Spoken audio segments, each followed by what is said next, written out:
하나님의 언약은 이 성경의 근본적인 주제이다.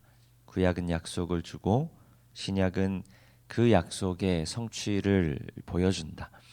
신학자 깔뱅의 말인데요. 깔뱅은 성경 전체를 하나님의 언약과 성취의 역사로 바라보고 그리고 이를 통해 구속해가는 과정이라고 설명하려고 했습니다.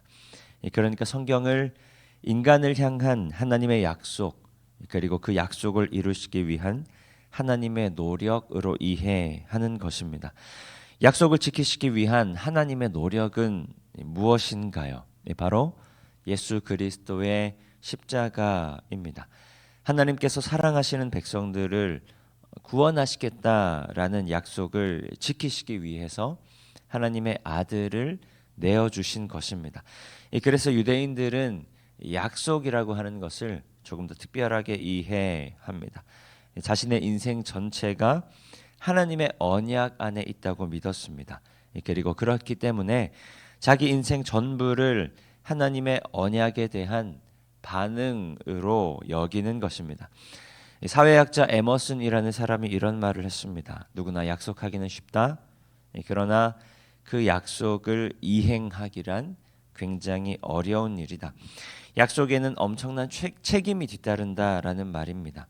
하나님과 인간과의 언약 관계에 있어서 하나님의 책임이 따르는 것처럼 그 언약 안에 살아가는 인간의 책임도 반드시 뒤따라야 한다라는 말입니다. 그래서 오늘 본문 4절에도 서원한 것을 갚기를 더디하지 말라라고 이야기하죠. 약속하면 떠오르는 성경 인물이 하나 있는데요. 약속보다는 서원하면 떠오르는 인물입니다. 바로 이스라엘의 사사 입다라는 사람인데요. 입다는 길르앗 지방 출신으로 아버지 길르앗과 기생인 어머니 사이에서 태어났는데요. 그 때문에 형제들에 의해서 집에서 쫓겨나와서 돕이라는 곳에서 지내다가 길르앗 장로들의 요청으로 다시 길르앗으로 돌아와서 암몬으로부터 이스라엘을 구원해 내게 됩니다. 성경은 그런 입다를 큰 용사다라고 소개하고 있습니다. 이 큰 용사는 원어로는 킵보르 하일인데요. 역대 이스라엘의 가장 훌륭한 왕으로 인정받는 다윗도 킵보르 하일로 불렸던 것을 생각해 보면 입다가 얼마나 대단한 인물이었는가를 우리가 가늠해 볼 수 있습니다. 그런데 입다의 치명적인 실수가 하나 있죠.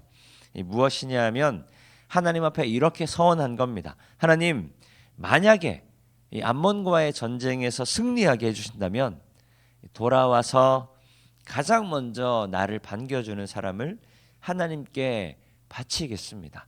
이렇게 서원한 겁니다. 그런데 누가 나오죠? 바로 입다의 딸이 가장 먼저 입다를 맞으러 나온 겁니다. 그렇게 입다는 자신의 딸을 하나님께 번제로 내어드린 것입니다. 사람들은 입다의 믿음이 정말 대단하다라고 칭찬하지만 오히려 입다의 경솔함을 지적해야 하는 것이 아닌가. 하나님과의 약속을 가벼이 여겼다가 오히려 큰 대가를 치르게 된 겁니다. 그럼에도 중요한 것은 무엇이냐면 하나님을 향한 서원은 무슨 일이 있어도 지켜야 한다. 하나님과의 언약은 우리가 무슨 일이 있어도 지켜야 한다는 겁니다. 오늘 보면 5절과 6절 말씀 우리 한 목소리로 함께 읽겠습니다. 서원하고 갚지 아니하는 것보다 서원하지 아니하는 것이 더 나으니 내 입으로 내 육체가 범죄하게 하지 말라. 사자 앞에서 내가 서원한 것이 실수라고 말하지 말라. 어찌 하나님께서 내 목소리로 말미암아 진노하사 내 손으로 한 것을 멸시하게 하랴. 서원한 것을 지키지 않는 것을 입으로 육체가 범죄하게 한 것이다 라고 말합니다. 여기서 육체는 마음과 대조되는 개념인데요. 그러니까 우리가 속으로 생각으로 범하는 죄가 아니라 실제로 육신으로 드러나는 죄라고 이야기하는 겁니다. 그렇게 지키지 않을 바에는 차라리 서원하지 않는 것이 낫다. 그런데 제가 앞전에 말씀드렸죠. 유대인들에게는 자신의 인생 전체가 하나님과의 언약을 이행하는 과정이라고 여겼다. 그런데 그리스도인들도 마찬가지입니다. 예수를 믿는 인생 전체가 하나님과의 언약을 이행해가는 과정입니다. 어떤 언약이냐면 나와의 언약을 이행하시기 위해 아들을 내어주신 하나님의 열심에 동일한 방법으로 우리가 반응해야 한다라는 말입니다.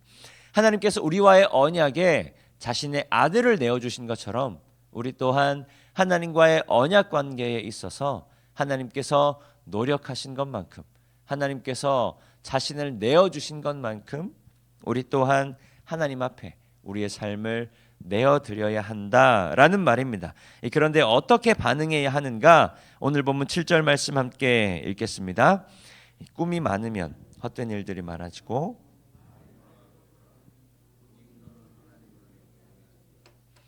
하나님과의 언약 관계에 있어서 우리가 어떻게 반응해야 하는가? 헛된 것들을 버리고 오직 너는 하나님을 경외할지어다. 세상의 수많은 것들, 우리가 누리며 살아가는 것들, 우리가 소유하며 살아가는 것들, 이 세상의 모든 것들 버리고 오직 너는 하나님을 경외할지어다. 재물에 대한 욕심이나 사람들의 인정, 명예와 권위, 어떤 욕심이든 어떤 것이든 다 버리고 오직 하나님을 경외할지어다. 우리를 넘어뜨리려 하는 것들, 우리를 유혹하는 것들 많지만 그 모든 것들 다 버리고 오직 하나님을 경외할지어다. 하나님의 언약하심 안에 살아가는 우리의 삶이 오직 하나님을 경외하는 인생 되기를 소망합니다. 이 세상의 많은 것들이 중요해 보이기도 하고, 그리고 우리가 인생을 살아가다 보면 경험적으로 느껴지는 것도 있죠. 이 믿음보다 더 우선되는 것들이 참 많이 생기기 마련입니다. 그리고 인생의 연수를 더할수록, 그리고 우리가 갖게 되는 것들이 더 많아질수록, 소중하게 여겨지는 것들이 더 많아질수록 하나님보다 더 중요하게 여겨지는 것들이 많아지기 마련입니다. 그러한 것들 가운데 그 모든 것들을 다 버리고 오직 하나님을 경외할 수 있기를 소망합니다.